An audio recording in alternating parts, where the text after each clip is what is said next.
Salut, bienvenue dans ce petit contenu que je fais le mardi sur l'habitat autonome. Je voulais te faire un petit partage d'un petit élément. Tu sais, là, l'hiver va bientôt arriver.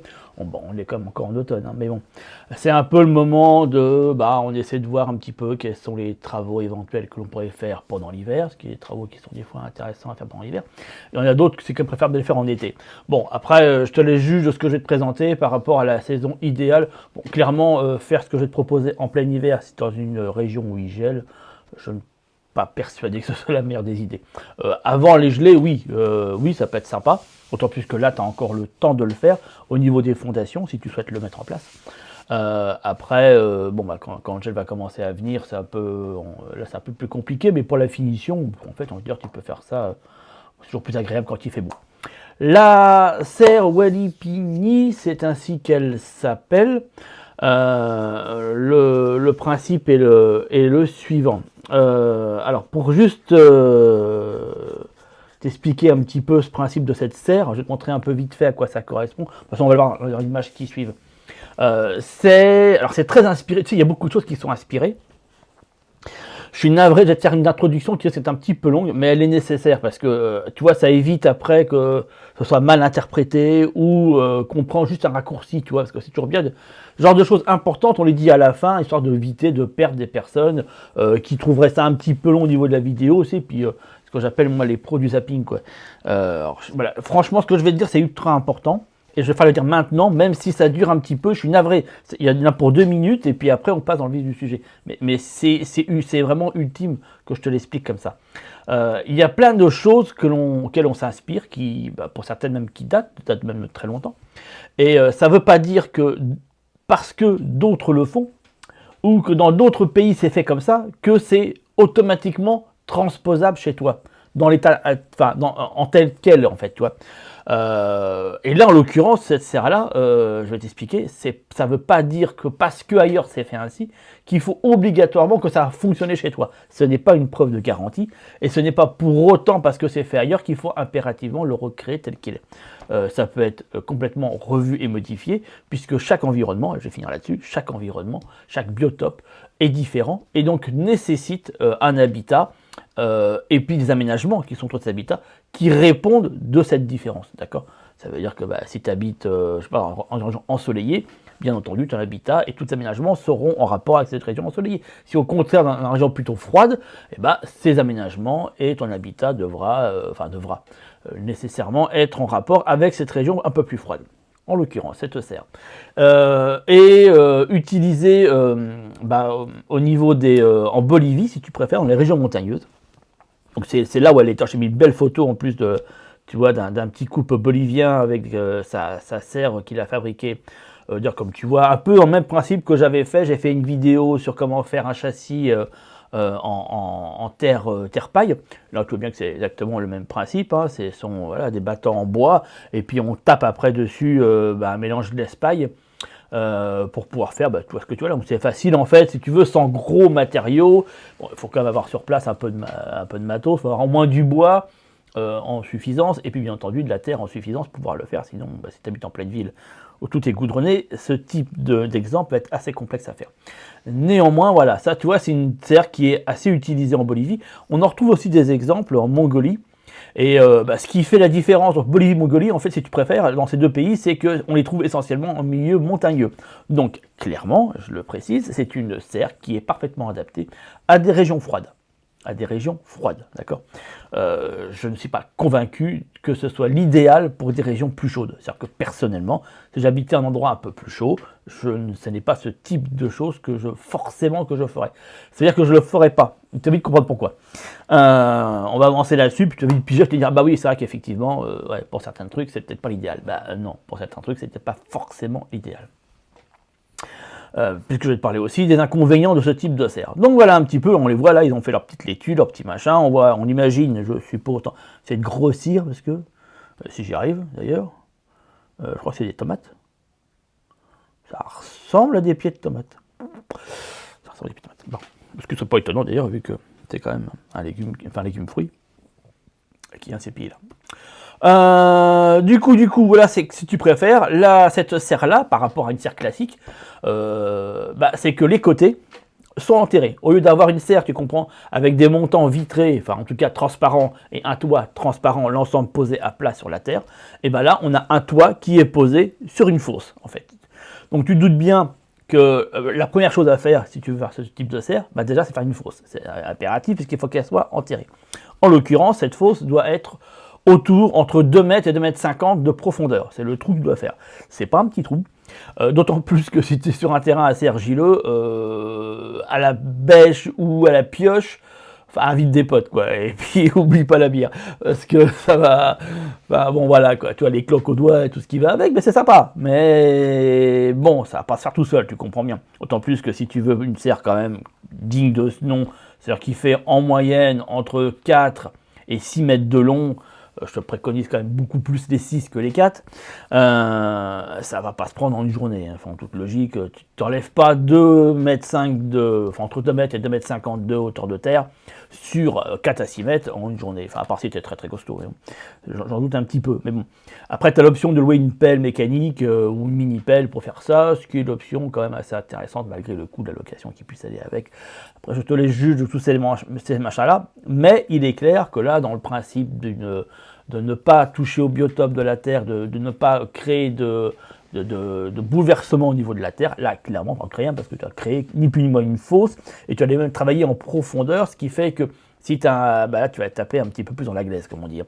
Donc tu as un terrain déjà, la partie, si tu veux, humus, en tout cas complexe et argilo-humique, à 2,50 m, pardon, tu l'as plus, hein, faut pas rêver, là tu n'as plus que au mieux de l'argile, au pire de la glaise. Et puis si ton terrain est assez inondable, tu te doutes bien que on dit à des moments où c'est généralement inondé, ce qui veut dire généralement l'hiver, c'est inondé quoi dedans. Donc regarde bien si ton terrain est quand même suffisamment en hauteur, et qu'il n'y ait pas d'infiltration, si tu veux, à faible profondeur. Par exemple, là où je suis, toi, dans le terrain qui est plutôt sableux, clairement, c'est un ancien marécage. Donc, je ne vais même pas me lancer là-dedans. Tu vois, je sais d'office qu'à 1 mètre de profondeur, j'ai de l'eau. Donc, tu comprends bien que... Enfin, en tout cas, il y a des nappes d'eau qui passent, donc, puisque sous la cave, il y a une pompe pour aspirer. Enfin, bon, bref. Donc, c'est pas du tout adapté au terrain où je suis. Et là où je suis, là, ici, tu vois, là, c'est un terrain plutôt argileux. Et effectivement, c'est un endroit où je pourrais éventuellement le faire. Où je pourrais, si je devais le faire, c'est là que je le ferais. C'est pas l'option que j'ai choisie pour l'instant. Je te montrerai après une image que j'ai fait. C'est une petite serre que j'ai améliorée. Bon, c'est pas l'idéal non plus, mais comme on dit, hein, on peut faire ce peu, comme on dit, et puis voilà, au moins c'est fait. Bref, au moins tu as le principe de l'info. Il faut creuser à 2 mètres, 2,50 m de profondeur, en tenant compte de ton terrain, de comment il est, etc. Donc déjà, c'est la base. Après, bien entendu, la terre de ta serre, si tu l'utilises telle qu'elle est sur l'exemple actuellement, il va falloir remettre un complexe argilo-humique en place avec les principes d'une terre vivante, comme j'en ai déjà expliqué dans pas mal de vidéos et formations que j'ai pu mettre en place. Donc je ne vais pas te la refaire à ce niveau-là, puisque l'objectif est de présenter cette serre, ce type de serre en tout cas. Un autre exemple d'une personne, tu vois, alors c'est... Je crois que tu as compris un petit peu là, déjà dans le principe, c'est que c'est assez souvent autoconstruit. Je préconise quand même, je trouve ça sympa de construire les choses.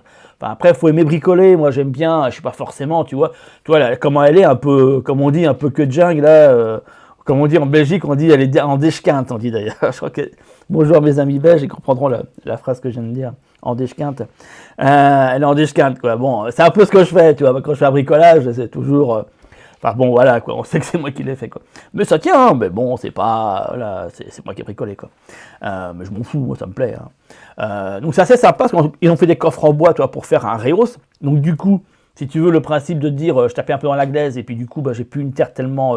pas propre, forcément, c'est pas le mot que je voulais dire, mais adaptée à la culture. Là, tu as vu, ils ont par exemple mis de la pierre plate au sol, et puis ils ont tout rehaussé. Ce qui n'est pas idiot en soi, hein, si tu as une terre qui... Enfin, quand tu as creusé, tu te rends compte que, bon, c'est un peu la cata, ce qui, il y a forte chance que ce soit le cas. L'idée de rehausser comme ça les choses, c'est pas inintéressant. Puis il utilise ça, c'est exactement comme je fais d'ailleurs, où j'utilise les hauteurs pour les semis et le bas pour toutes les plantations comme besoin d'être sous serre, en hiver comme en été, parce que moi la mienne elle sert été-hiver, elle bouge pas à ce niveau-là. Et puis cette petite construction qu'il a faite, tu as vu, bon après je sais pas comment tu vois l'écran, hein, avec des pierres là, rehaussées mais pas en bois mais en pierre, c'est pas idiot non plus d'ailleurs. Bref, voilà, tu vois, bon, voilà, il n'y a rien à dire. Les murs, comme d'hab, hein, torchis, machin. C'est pour ça que toi, c'est intéressant, c'est quand tu vois le prix d'une serre, parce que bien, ça coûte. Enfin, si tu dois la fabriquer, c'est un coût. Si tu dois l'acheter, enfin bon, je te fais pas de dessin, quoi. On connaît les prix. Après, ça vaut ce que ça vaut, mais en même temps, tu vois, si t'as pas beaucoup de moyens, ce qui est mon cas, et puis que, bon, voilà, tu arrives après à récupérer du matos à droite à gauche, ce que j'ai réussi à faire, puisque même celles que je vais te montrer, j'en ai deux, hein. Il y en a deux que je vais te mettre en image, les deux serres que j'utilise sont dans deux lieux différents, sont toutes les deux autoconstruites, hein. Donc comme ça, au moins, tu auras l'ensemble du truc pour pouvoir te faire ton idée. Mais c'est pas des, merde, je trouve plus le nom. Walipini, le vieux bug que je viens d'avoir là. Chercher le nom de la serre. Walipini. Donc encore un exemple un peu plus cossu. Tu vois, alors là, je te montre, voilà, parce que tu vas me dire, ouais, mais attends, moi j'ai une maison quand même, bon, bah, qui claque un peu. Bon, avoir un truc en déchquinte, ça casse un peu que je peux complètement entendre. Donc voilà, je te montre aussi un exemple d'un truc un peu plus, ouais, un peu, pas forcément pro, tu vois, mais peut-être un peu mieux fini, je sais pas. Bon, enfin, genre, je te laisse. Bon, ils ont quand même mis un petit, je crois que c'est un bananier, un truc comme ça là-dedans. Bon, là, c'est un peu avec des choux au sol. Bref, tu as un exemple, un petit, tu vois, et ça peut s'accoler à une maison complètement, hein. Enterré, semi-enterré, accolé à une maison, ça peut être une sorte de serre d'hiver ou jardin d'hiver, pourquoi pas. C'est assez pas inintéressant dans l'idée. Voilà. Au moins, tu as quelques exemples que je t'ai montrés, et là, tu en as une en situation de construction. Donc, tu vois bien un petit peu le trou qui est fait, avec la partie pour pouvoir entrer, où tu doutes que c'est une pente, toi, tu pars du sol et puis tu redescends, voir une petite pente quand même, donc ça nécessite un peu plus de profondeur pour pouvoir faire ou tu fais un escalier tout simplement qui descend, c'est tout à fait aussi faisable, au choix. Alors après, tu as la charpente en fait à créer en bois, et puis des portes ou voilà, des portes machin. Généralement, le revêtement comme au-dessus, ça peut être PVC, bien que je te conseille pas trop, ça vieillit mal, je trouve. Ou de la simple bâche de maraîchage, la 4 saisons classique.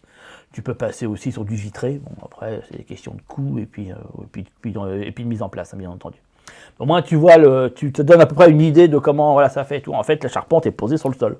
Et puis, c'est creusé en dessous. Voilà, en fait, tu vois, c'est aussi simple que ça. Bon, encore faut-il encore creuser en dessous. Mais après, la mise en construction n'est pas très complexe. Tu vois, il y a des portants. Là, tu as les piquets, puis ta charpente, elle se pose dessus. Bon, tu vois. Enfin, je veux dire, je dirais pas la portée façon de tout bricoleur, mais quelqu'un qui se débrouille un peu avec une scie et un marteau, tu arrives à faire un truc comme ça. Voilà quoi. Puis la tâche, tu fais ça avec des griffes. Moi, j'utilise des griffes. C'est ce que j'utilisais en charpente en fait. C'était grosses plaques avec plein de petits argots dedans. Puis c'est avec ça que tu machines les ensembles. Et puis, toi là, tu as le longeron en fait, c'est la partie. Je ne sais pas quel nom ça porte d'ailleurs ce truc-là. La poutre en fait, maîtresse, tu vois. Et ben c'est des espèces de U en fait. Mais tout ça, tu trouves ça, chez Brico Dépôt, tout ça, tu trouves hein, ces matos-là. Ces espèces de U qui se visent dedans. Et puis tu poses les transverses directement sur le U, tu vois. Bon, c'est pas complexe à faire, hein. En plus, les petits U comme ça vaut rien, ça vaut même pas 2-3 euros, une connerie comme ça, quoi. Bon, et puis après, tu as tous les portants de charpente, mais pareil, tu vois, dans des boutiques comme, voilà, comme je vais te le citer un instant, tu vois, bon, bah, tu vas trouver ça assez facilement. C'est pas très complexe, ce que je veux dire. Après, tes portants, il faut quand même les mettre, les poser sur une base, pas forcément uniquement au niveau du sol, peut-être faire une chape, tu vois, pour pas que ça puisse pourrir ou se déplacer, tu vois, il faut quand même que ça soit posé sur un truc. Moi je ferais une chape, des blocs, tu vois, des blocs un peu enterrés où je poserais des poteaux dedans, tu vois, de manière à ce que ça bouge pas avec le vent, c'est surtout ça, quoi. Même si c'était quand même au ras du sol. Bien entendu, là, je vais te reparler après de tous les bazars. Là, je te fais vraiment l'aspect technique, installation technique. L'inclinaison du toit, comme tu vois là, donc ça peut être des deux côtés. Généralement, tu vois, là, dans le cas où c'est celle-ci, tu vois, qui est accolée à une maison, genre l'autre c'était pareil, tu vois, celle-ci, tu as un mur, tu vois, là on voit bien le mur, et après, pof, tu as le toit. Généralement, c'est ce qui est fait, tu vois, tu as un mur plein, et puis tu as le toit qui vient après. Tu vois, regarde, attends, je le laisse sur, non, c'est pas ça. On la verra après. Oh zut. Tiens. Voilà, tu vois un petit peu, voilà. C'est plus celle-ci d'ailleurs. Voilà, c'est plus celle-là. Tu vois un peu, tu as ton mur, et puis après, qui est un peu plus haut, tu vois, que le trou en lui-même, tu as une réhausse, tu vois, au niveau de... Et puis ton toit qui est placé comme ça. Tu peux l'avoir des deux côtés, hein, mais en toute logique, tu n'as pas trop besoin. Ça te fait des économies de charpente si tu préfères, parce que ça coûte plus. Enfin, c'est moins chiant de faire un mur, tu comprends, qu'après de taper de la charpente. Enfin, en tout cas, moi, il me semble. L'intérêt, c'est qu'il soit orienté plein sud, et que, comme tu vois la flèche là, que le soleil arrive à fond dedans. L'inclinaison de ton toit doit être par rapport au soleil à 90 degrés au 21 décembre. Pourquoi? Parce que c'est le solstice d'hiver. Et que cette inclinaison se calcule lors du solstice d'hiver pour que la chaleur, enfin les rayons lumineux du soleil puissent parfaitement, en fait, tu as compris, taper au fond de la serre. Parce que si tu les fais en automne ou même en été, le soleil est beaucoup plus haut. Et donc du coup, au lieu de taper dans le sol, il va taper sur le mur le soleil, tu comprends un peu? Il va t'incliner comme ça. Donc il va taper sur... Ça ne sera pas bon en fait, ce sera... malheureusement, ça ne tapera pas là où il faut. Donc il est important que ce soit bien 90 de manière à ce que le soleil d'hiver, qui est beaucoup plus bas dans le ciel, puisse bien arriver au centre de ta serre et pas sur les côtés. Ce qui se passera de toute façon inévitablement en été, tu vois. En été, le soleil il va taper moins au centre, tu comprends bien. Donc ce sera un peu plus... ça évite la surchauffe en fait. Si tu préfères, voilà. Ça aura bougé un petit peu. Mais c'est pas. Mais bon, bref, il faut faire ça le 21 décembre. Enfin, ta charpente, pour faire le calcul, tu es obligé d'attendre le 21 décembre. Voilà, c'est ça que je veux dire. C'est pour ça que je parle maintenant, parce que tu vois, ça va être pas tout de suite, mais au moins ça te laisse de maintenant au 21 décembre pour le faire. Donc en gros, c'est-à-dire que tu peux faire dès maintenant le trou, mettre tes murs, tes machins, et puis préparer peut-être ta charpente, et puis la placer en fait, le moment du solstice d'hiver. Et puis tu fais ça comme ça. Après t'expliquer comment on fait une pente de toit, je ne vais pas faire ça dans cette vidéo. Si tu as besoin, je ferai une vidéo spécifique. Comment on calcule ce qu'on appelle une casquette de toit. D'ailleurs, ça s'appelle aussi comme ça. C'est avec un rapporteur. En fait, c'est une règle. Il faudrait que je te la montre comment. C'est un prime. Hein, j'ai un gars. Purée. Surtout le gabarit d'ailleurs. Ça, c'est des trucs que tu as pendant un temps. Puis tu l'utilises. Puis après, tu l'utilises plus. Je dois l'avoir en PDF quelque part dans l'ordi. Donc, je te la retaperai. Si tu es intéressé par ça, tu me dis dans les commentaires.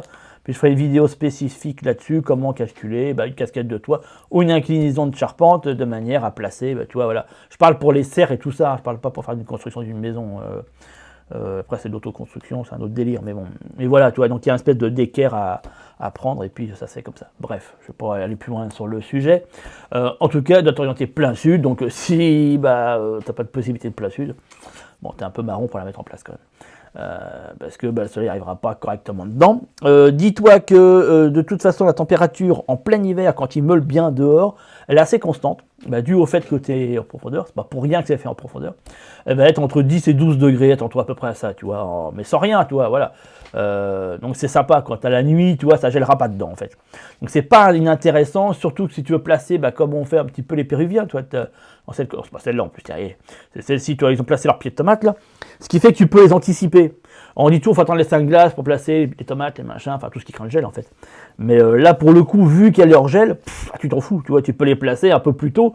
Tu sais que c'est toujours ça de gagner. Et puis quand les chaleurs, si jamais il fait un petit redoux mois d'avril, tu vois, début avril, c'est toujours ça de gagner, tu vois. Bon, moi, c'est un peu ce que je fais en trichant avec autre chose, parce que je fais une couche chaude. Mais c'est un autre délire, j'expliquerai ça autre part. Bon, mais là, sans couche chaude, sans rien, le fait qu'elles soient enterrées fait que tu as une température en hiver qui est assez constante la nuit et qui ne bouge pas. Après, en journée, elle peut, elle baissera pas, si tu préfères. Par contre, elle peut monter. Il suffit qu'en plein mois de décembre, tes journées ensoleillées, forcément, le toit va accumuler de la chaleur et puis ça va faire monter la température à l'intérieur de la serre. Bon, tu vas pas monter à 40 degrés, il ne faut pas non plus déconner, mais ça peut être suffisant pour conserver des légumes d'hiver, pour pas qu'ils gèlent, tu vois, voilà. Si tu mets tes productions d'hiver dedans, au moment où il le faut, là, c'est un petit peu dernier moment, j'ai envie de te dire, même un peu limite même, et ça restera tout l'hiver, voilà, tu peux le consommer sans devoir mettre forcément tout en jauge, tu vois, c'est au moins l'intérêt. Voilà, j'espère que je ne suis pas trop vite dans toute cette histoire. Tu as un petit plan que je voulais te mettre aussi, tu vois, qui montre une serre un peu plus, alors qui est plus modeste, tu vois, en termes de taille, parce qu'on voit bien là, que la dame où elle se tient, et c'est pas idiot non plus de le faire dans ce principe-là, tu vois. Et tu peux avoir des accumulateurs au sol. Alors c'est ça que je vais te montrer aussi, tu vois, les accumulateurs. Là tu l'as, c'est pas celle-là. c'est celle-là. Tu vois les pierres plates que tu as au sol là. Bah, ça reprend exactement le même principe que ça. Tu vas mettre des pierres au sol, vont faire aspect d'accumulation au niveau de la journée, puis avec, tu vois, il faut penser aussi à de petits bidouilles comme ça qui, voilà, qui sont pas inintéressantes parce que du coup, elles remettent un peu de chaleur la nuit. Donc bref, voilà, je t'ai montré un peu l'idée. Avec soit même le sol, mais là il faut recréer un complexe de terre vivante, ce qui peut ne pas être très très simple, mais bon là il faut ramener de la matière, puis pas qu'un peu en plus, pour essayer de recréer tout ça. Ou alors travailler sur des bacs surélevés. Voilà, après c'est au niveau de l'installation. Tu as un tout petit système que je vais te montrer aussi, tu vois, avec un système de cheminée qui permet de pouvoir dégager, faire en fait un courant va-et-vient entre l'air froid et l'air chaud. Ce qui n'est pas idiot, je trouvais le plan pas inintéressant. Ça fait partie, je te montre tout de suite maintenant, d'un PDF complet, donc tu auras le lien dans la description, je te le mets parce qu'il est pas forcément complexe à trouver, tu vois, mais bon, au moins tu peux voilà, tu l'as et puis tu sais qu'il existe. Il est tout en anglais, donc je te laisserai le loisir de le traduire. Moi je le fais, mais bon, bref, voilà quoi. Je ne sais pas forcément te lire l'intégralité du machin, c'est ce que j'ai dit tout à l'heure, tu vois, voilà, il trouve ses parts en Bolivie, dans la forêt des Boliviennes, machin, tu vois, voilà. Ça te remonte un petit peu l'idée de l'accumulateur, comme je te parlais tout à l'heure. Voilà, tu as plein de petits machins qui sont expliqués. En fait, ça reprend un peu. Là, je t'ai fait une synthèse de tout ce qui est dit là-dedans. Et puis, ma foi, voilà. Donc, tu le trouves. Tu as le lien dans la description si tu veux jeter un œil à ce petit PDF que je trouve loin d'être idiot. Toi, là, il parle de. Voilà, du fameux solstice que je t'ai parlé tout à l'heure. Du 21 décembre, comment il faut le calculer. Voilà, c'est marqué. Tu as le petit plan pour le faire.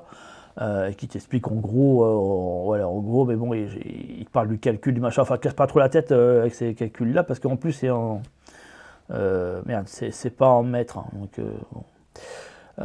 Mais bref, si t'as besoin, on en reparlera, je t'en parlerai de cette histoire de comment mettre un rapporteur sur la casquette de toit et l'inclinaison de toit. À part si tu sais traduire ces trucs-là, hein, bon. Après, ça peut être fait. Un autre exemple que je vais te montrer, tu vois là, c'est carrément fait en bois, tu vois, plaqué. C'est pas idiot dans un principe comme ça, tu vois. Avec des fenêtres qui s'ouvrent et tout. Bon, après, c'est un peu plus technique, tu vois. Mais là, il a fait ça en PVC. Moi, c'est ce que j'ai. Faut que je te montre. Problème, tu vois, tu vas le voir, ça m'a vieilli, quoi. C'est un peu le. Alors, ça marche toujours bien, mais bon, je sais que dans quelques temps, il faudra que je vire le plastique et puis que je recommence. Bon, ça va être que je chope sur les chantiers, tu sais, il faut les mecs qui laissent du matos. Donc bon, comme je sais que parfois c'est laissé et puis c'est laissé à l'abandon, je récupère ça comme ça. Un autre exemple que je vais te montrer, que je trouvais vachement sympa, tu vois, c'est comment réutiliser une vieille maison, un vieux truc, tu vois, un peu une ruine, qui est sur ton terrain, où tu sais, ouais, tu dirais, en fait, tu peux t'en servir comme ça de serre. Tu vois, bon là il a mis des tôles ondulées, c'est un peu con, tu vois, mais en fait, c'était l'exemple, tu vois, parce que c'est pas ce qu'il a mis, mais tu peux carrément, tu vois, refaire un toit avec une bâche plastique, tu vois, ou du verre, peu importe, tu vois ce que je veux dire. Et du coup, pof, t'as une inclinaison, tu vois, elle est déjà enterrée, la maison, elle est déjà semi-enterrée. Donc, en fait, ça te fait ni plus ni moins une serre Wallepini, là, Wallepini, nickel, tu vois. Parce que la bâtisse est déjà faite, tu vois, un peu comment tu pourrais. Une idée de recyclage, en fait, si tu préfères, voilà, tout simplement. Et tu peux aussi, si tu as tu vois, comment dirais-je, un esprit un peu bohème, un peu hippie, faire un machin comme ça, un peu géo, tu vois, géobulle. Bon, c'est un peu plus technique, géométriquement parlant. Bon. C'est pas complexe, c'est juste que faut savoir travailler avec les triangles. C'est pas comme ça, mais tu as des plans qui t'expliquent le nombre de triangles par rapport à machin pour arriver à la fin que quand tu mets avec triangles, ça arrive nickel. Vu mes talents en termes de calcul, quand je fais des machins comme ça, je sais pas moi si je me risquerais à en faire un parce que il y aurait des chances qu'il y ait une pièce en trop à la fin, tu vois. Enfin bon, bref. Voilà, moi tu vois plein d'exemples possibles. Avantage principal de ce type de serre. Je te remets un petit peu une photo de. Comme ça, tu en discutes avec un fond, au moins on l'a, t'en fais voir. Tu en mets le machin. Celle que j'aimais bien en plus, toi, voilà, moi ce serait une comme ça. Si j'en faisais une, tu vois, voilà, ce serait une comme ça que je ferais. Avantage, c'est que. Alors, si tu préfères une serre, l'intérêt, c'est qu'en été, ça permet de pouvoir accélérer la pousse des légumes. essentiellement tout ce qui va être légumes fruits en définitive, c'est surtout ça qu'on va chercher à booster. Donc c'est intéressant. Et en hiver, de maintenir hors gel des légumes dits d'hiver, tu comprends. Donc là, tu peux continuer. Tu peux avoir des épinards, par exemple, tu peux avoir de la laitue d'hiver, tu peux avoir de la chicorée, de la scarole, enfin, tu comprends un petit peu, tu peux avoir différents légumes, du cresson, de la mâche, voilà, tu vois, genre du poireau, pourquoi pas, des carottes d'hiver, enfin, tu comprends un petit peu. Tu peux avoir aussi des, voilà, donc ça peut avoir deux utilités. Il faut bien comprendre qu'une serre n'est pas uniquement une utilité d'été, il peut parfaitement, et même au contraire, même avoir une utilité d'hiver. C'est intéressant pour des régions où l'hiver arrive vite et où les étés sont assez courts, tu vois, voilà. Donc je trouve que ce type de serre va très bien dans des endroits comme ça, vraiment au nord, vraiment au nord. J'arrête toi toute la partie Québec, toute la partie au-dessus, vraiment, tu vois, au-dessus de la Manche, hein, à partir de l'Angleterre, tu vois, pour la France et la Belgique, vraiment le côté nord, tu vois, on prendrait voilà, au-dessus, vraiment au-dessus de la Loire, hein, vraiment au-dessus de la Loire. Ça peut être intéressant si on est vraiment, voire même dans des régions un peu montagneuses, même carrément montagneuses, si tu es dans le Massif central, si tu es dans les Alpes, le Jura, etc. Tu vois. Ça a aussi son utilité, tu vois. Parce que les étés sont courts, puis que les hivers sont souvent un peu plus longs. Et donc, le grand intérêt de cette serre, c'est qu'elle a une température constante quand il fait négatif dehors. Tu vois un petit peu. Elle tombe pas en négatif. Donc, c'est pas inintéressant pour ça. Inconvénient, à mon sens, donc c'est là où peut-être que c'est dans une région un peu plus froide, travailler avec deux serres, c'est pas idiot. C'est que la luminosité est quand même moins bien que dans une serre classique avec toi l'ensemble qui est ouvert à la lumière. Là, il est un petit peu moins. Ce qui fait que, clairement, à mon sens, ça fait une très bonne serre d'hiver. Je suis moins convaincu pour une serre d'été. Tu vois, voilà. Pour une serre de production d'été, je suis un peu moins convaincu du délire. Sauf dans un cas où vraiment ta région est vraiment très froide et que tu as besoin de, comment te dire, en été, de continuer à, comment t'expliquer, à cultiver des légumes d'hiver, mais qui n'aiment pas trop la chaleur, tu vois. Par exemple, tu vois, tu serais dans une région comme assez froide et où les étés sont assez courts, c'est pas con d'y mettre les choux en dessous, parce que du coup, tu comprends, ça te permet de gagner du temps en fait sur les trucs que tu consommerais pendant l'hiver.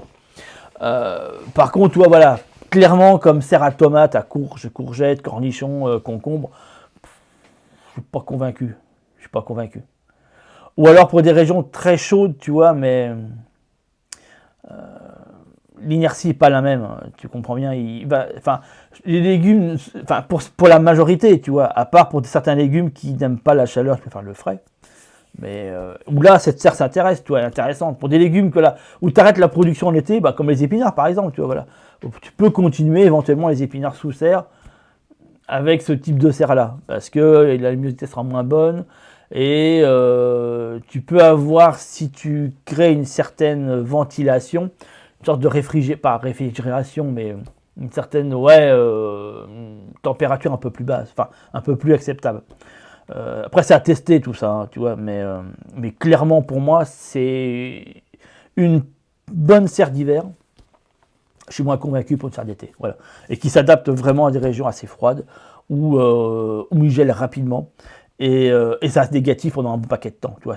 Clairement, dans ce type de serre, il peut avoir neigé, tu vois, sur le toit, il peut avoir, après tu dégages avec un balai la neige, tu comprends un petit peu, mais vu que tu as l'inertie des murs, ça fait office d'isolant si tu préfères.